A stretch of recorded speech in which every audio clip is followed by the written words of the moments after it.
Salamu alaikum, good morning, Juma Mubarak, Shabbat Shalom to everyone who's watching us. I'm Anila Ali. I'm the president of American Muslim and Multi-Faith Women's Empowerment Council, followed and accompanied by my co-host today, Suraya Deen, with the Muslim women speakers, a loud and prominent voice in the world for Muslim women leadership. Today we have gathered here as South Asian women leaders to remember a great, great Muslim woman leader who inspired some of us. She led a life of courage, faith, and service, and she went from motherhood to statecraft. And we will discuss some of her journey from people who have witnessed her as a leader in Bangladesh. We honor her legacy. We will share some of the things that we remember about her leadership. And we also are reminded of the fact that when we lead with faith, when we lead with resilience and service, yes, we can coexist with a lot of patriarchal power. Begum Khaleda Zia's journey reshaped what leadership looks like for Muslim women. And for us as grassroots leaders, she's an amazing role model that she did not come from privilege. She came from grassroots, and she led to be a great national leader and, of course, an international leader, representing Muslims, millions and millions of Muslims who live in South Asia. And today, as a woman, I give her the tribute from the bottom of my heart.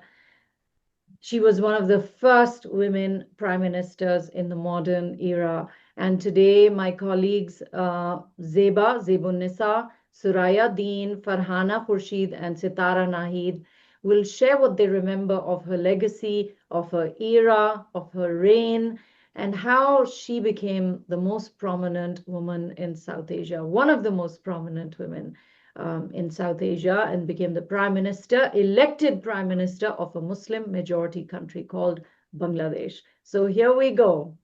So I pass it on to Zeba. Zeba, please share whatever you remember about her leadership and how do you think it began?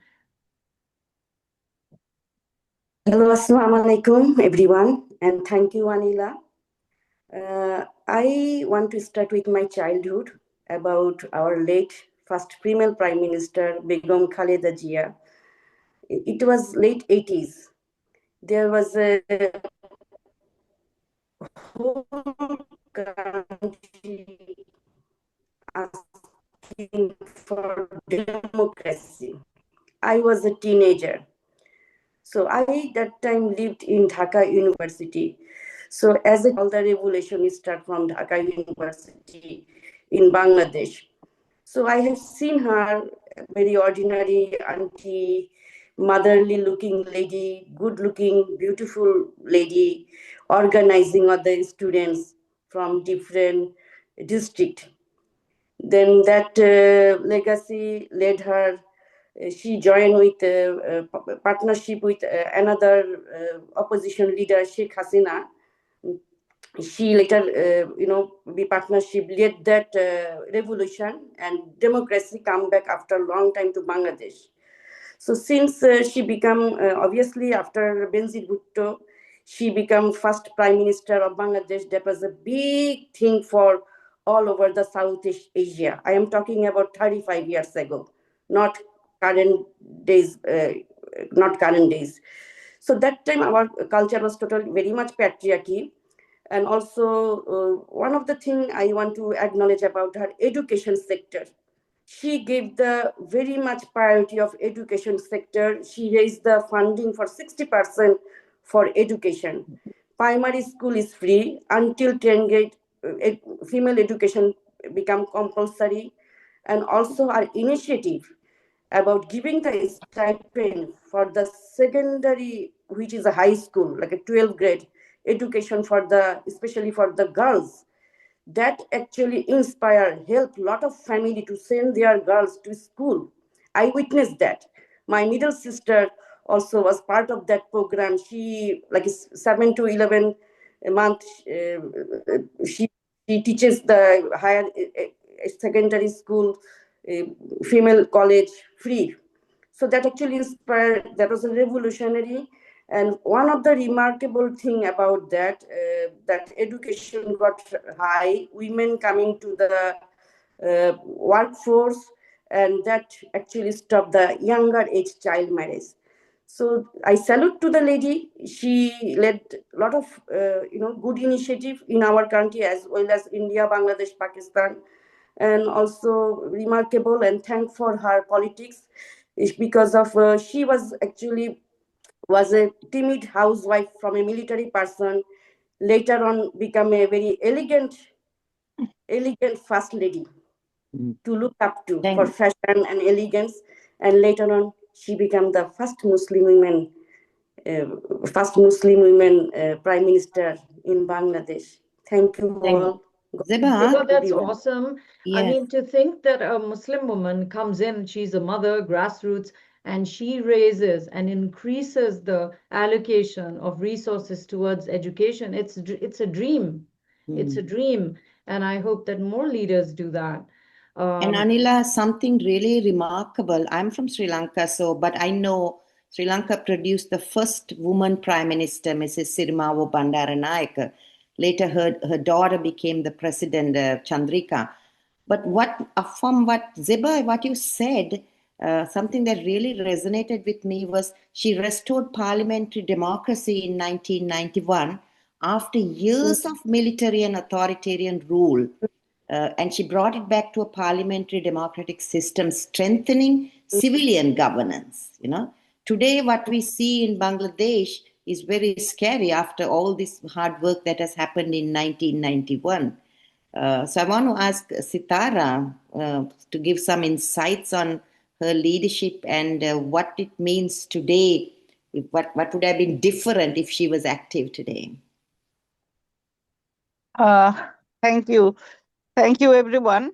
I don't want to say that much about it, but as a Muslim woman, Prime Minister of Bangladesh, as you said, as you mentioned, I should say she was like in the home of cantonment, just brought her to a big open field of politics.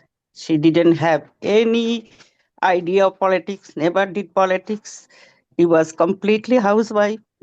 When his beloved husband, late President Ziaur Rahman, he was a freedom fighter, great freedom fighter of Bangladesh in the year 1971 Liberation War.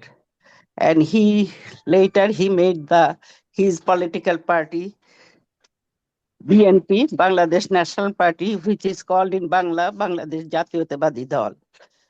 So his party, after his sudden death, then the political people of his party brought her to the field of the politics.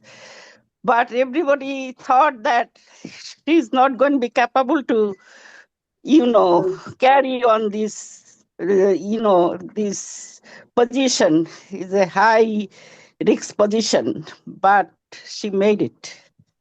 And as you said, the democracy came back in 1991.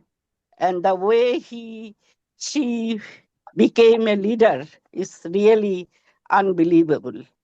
The way she was spoken, all of other political leaders said that nobody can speak like that in the open field. Thousands of people in front of, she was speaking very boldly, very, without any scare, without any hesitation.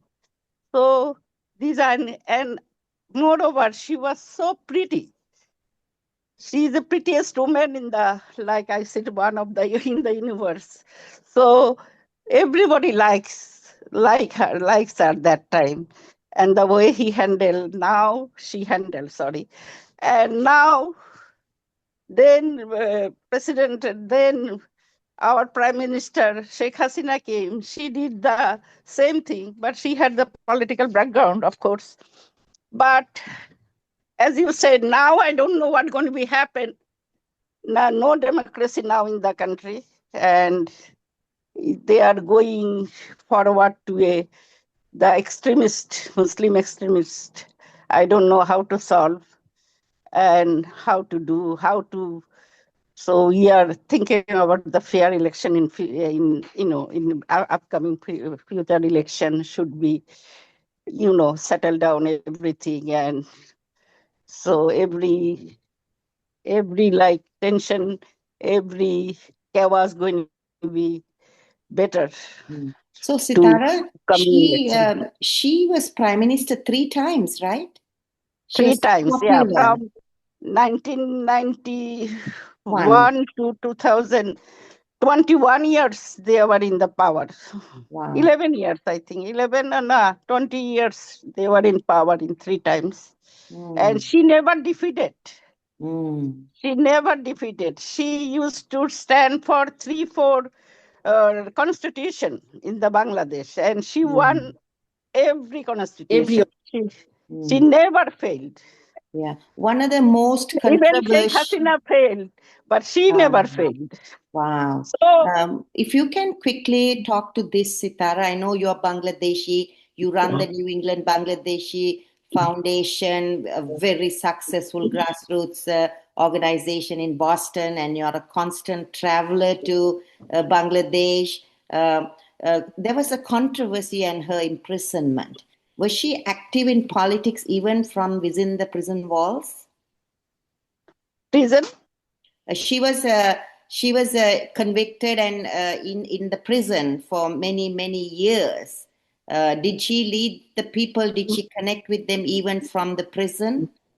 Yes, of course. Yeah, she was like connected with his party people, but his son was not there. So, and yeah, that was, I said the other day, there is a meeting in New York. I said that, women leadership is like very like, nobody care about that because she shouldn't be in the jail for that long, I would say. That is not right for her. The same way Benazir Bhutto was killed, not fair that also. And then who else? Like, Indira Gandhi, the legend, she shouldn't be killed like that even. But that happening, it is not like people are really wanted to do, but it happened. It is a big conspiracy against it. I don't know Mm, how to stop all this, right. and especially for women is Mm. happening.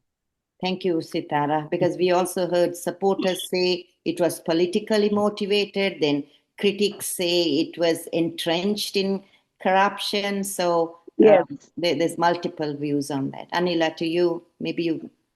Well, in our part of the world, South Asia, they say that if you haven't gone to prison, you're not a leader. So, that also is That's very true. relevant. As you've seen, Benazir Bhutto, her husband Asif Ali Zardari, Nawaz Sharif in Pakistan, and then they rise to power. So I think, we are not quite the Western democracies. We are striving to be them, and so hopefully, Soraya, I also think that, if you're in power for 20 years, yeah, you're going to build a lot of enemies. You're going to have like opposition leaders after you, and then you become very resilient and you become strong. And then the fact that she was a woman and she rose from right at the bottom, the grassroots, made her, very strong. And I see that in a lot of women, who go through these ups and downs. They come out like salamanders, they come out stronger. But perhaps Zeba can shed some light on what were some of the reasons why they targeted her. Why was it?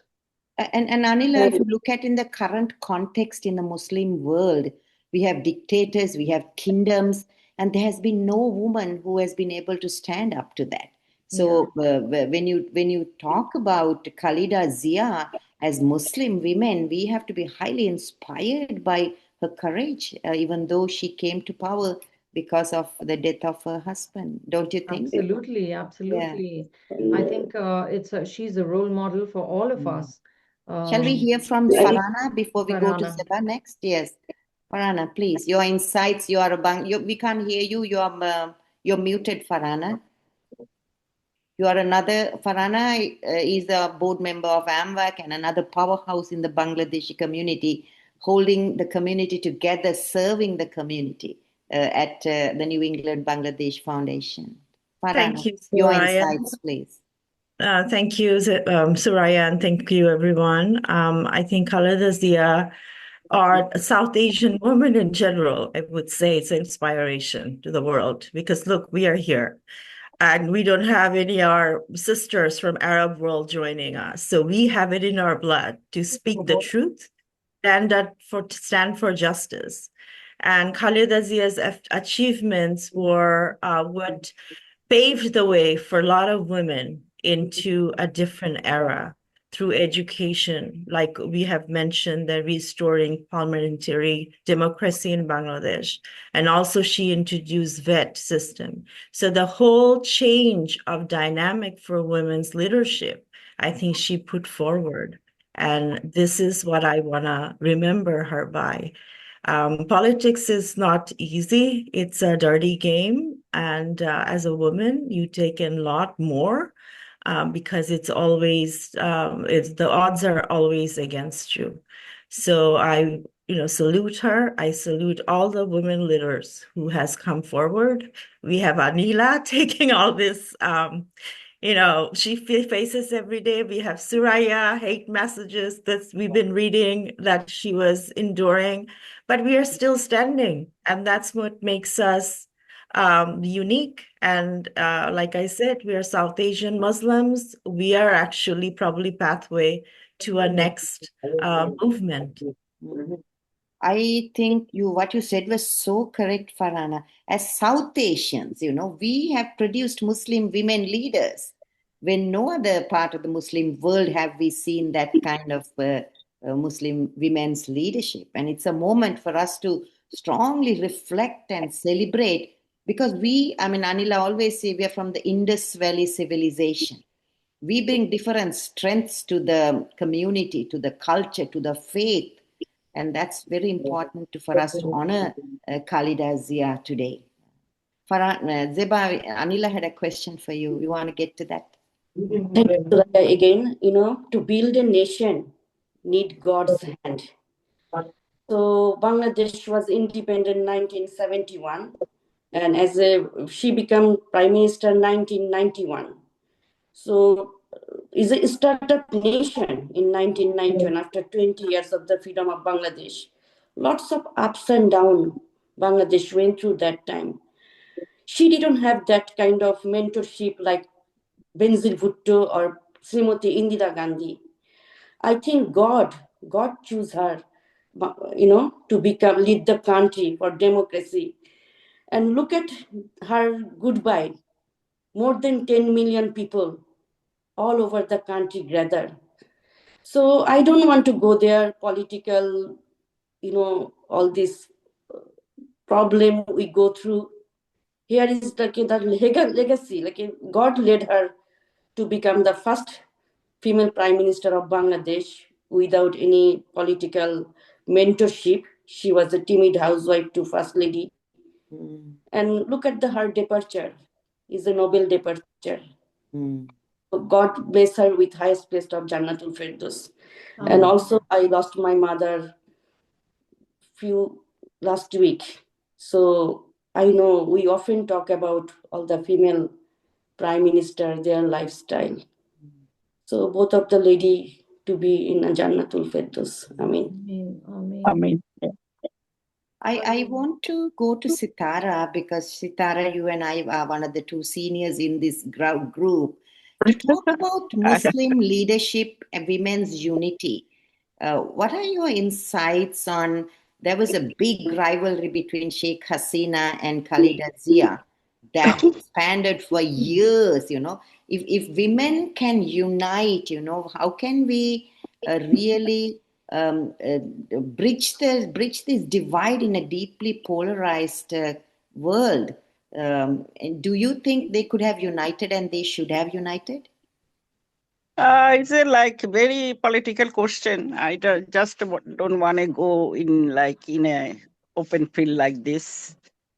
We can talk a lot of things on this, but just I want to say that it's possible, but why not? Because as we heard from people from the community, from the country, that they are like they don't like each other in politically. They have problem. They are like yelled each other every time in openly. But in the other side, I just heard that they were very, they talk each other. They used to go there like, occasion, That's anything, nice to know. gathering. All this happened, and when they came to the political field, that was different. I don't know why they do like that. I don't know. Might that is the way the politics is. Can I? So Thank to you. make everybody happy, to see that you have to like against all the time to the opposition, which is, Can I? Soraya, I also Mhm. feel that as Muslim women, we really have to be, we have to prove ourselves a lot more. And where, the world is a lot more forgiving of men who may err, right? And even when they get out, but they're a lot less forgiving when it comes to women leaders. That we are held to a different standard of piety, we're held to a different standard of leadership. That we can't neglect our home, whereas a man, nobody will question him. So I think that we women especially in the Muslim world who succeed in doing that, such as Khaleda Zia, they have to be they have to be the role models for all of our girls, because it shows you that the Muslim faith, being a mother and being a daughter-in-law, uh, are not in conflict with democratic woman leadership of a Muslim woman, a Muslim country. So I think there's a lot to learn from her life for all of us to be inspired, Suraya. Thank you, Anila. Yes. Shall we get some closing comments from each of us? Yes, Farhana, you want to make some closing statements because our time is up. Okay. Yes, I would say that we should end this with good notes, inspiration that all these women has brought in front of us, and we should leave their legacy and learn from their mistakes and their goodness they have taught us. And rest is up to us how we move forward. Thank you, Farhana. For years we led a study group on patriarchy. This was a study group done right across the world. And we came up with 3 recommendations. One was to engage women more in politics. Because when women are in politics, they make policy that benefits, that safeguards women. So I don't know what Bangladesh does right now, but she has given us a huge vision that why we should all be engaged in politics. Zeba, you have any closing? Yeah. Since 1991 to 2024, 35 years, we had female opposition and female prime minister. Not only Bangladeshi girls from whether it's from Bangladesh, whether it's from Nigeria, whether it's in the USA, they can learn so many things from these 2 women, Sheikh Hasina and Khaleda Zia. Any democracy, we need opposition. So girls has a lot to learn from those 2 remarkable ladies. Thank you. Do you have any resources for us, Zeba, to read on her? There are few, The there is few Bangladeshi book written, but not totally, not enough information there. But Okay. as I know, I didn't see any English book written for her. Some video mostly you can see on YouTube and you can Google, but not remarkable story of her. Maybe I might write one day. I have few article on her, but Okay. maybe when one day I can publish a book of our Thank you. Bangladeshi, both female leaders. Inshallah, be so it. Sitara, closing comments? Can't hear you. You're muted. I just encourage new generation, Muslim or non-Muslim women to come forward, learn from every leaders, women, Muslim leaders or non-Muslim leaders who like know more now. So should we learn from them and not to do the same thing they have been did or good or bad in their past. The new generation women should go forward. And as you said, go into the politics. Politics is dirty, but women can go, the educated women can go and do it is non-dirty, as I said. So people of South Asian women, Muslim women, non-Muslims should go for politics and make a difference in the world. Thank you. Thank you, Sitara. I'll make my closing comments and give it over to Anila. It's such an honor that we South Asian Muslims here today talking about a powerful leader. For me, Khaleda Zia, she symbolizes the rise of women in Muslim world and leadership. That matters a lot to me because as a Muslim woman, there have been so many instances where I have been held back. Bangladesh's struggle between democracy and authoritarianism and political vengeance, she fought that very gracefully. And I believe she shaped a generation by independence from military rule and fragile democratic institutions. So, in closing, one last sentence is that whether admired or criticized, I feel Khaleda Zia is a central figure in the Bangladeshi political identity, and her legacy continues to shape the country and the world, and the Muslim world in particular, and South Asia. May her soul rest in peace. May her memory be a blessing to the world. Thank you. Anila? Ameen summa ameen, Soraya. Thank you everyone for joining us. Let's not forget to say a little prayer for Begum Khaleda Zia, and that Allah grants her the highest place in Jannah, and that we today pray for more Muslim women leaders being guided by wisdom and courage. And also, let's dedicate this gathering to peace, dignity, and women's empowerment. And also, I'd like to add, let's also say a prayer for our sister Zeba's mother, who passed away in Bangladesh. And I thank God that I was born in the Indus Valley civilization, where I had so many great role models to emulate. And I pray that my granddaughters continue to have many Muslim role models. So our work has not ended, ladies, but our show has. We'll see you next week. Thank you.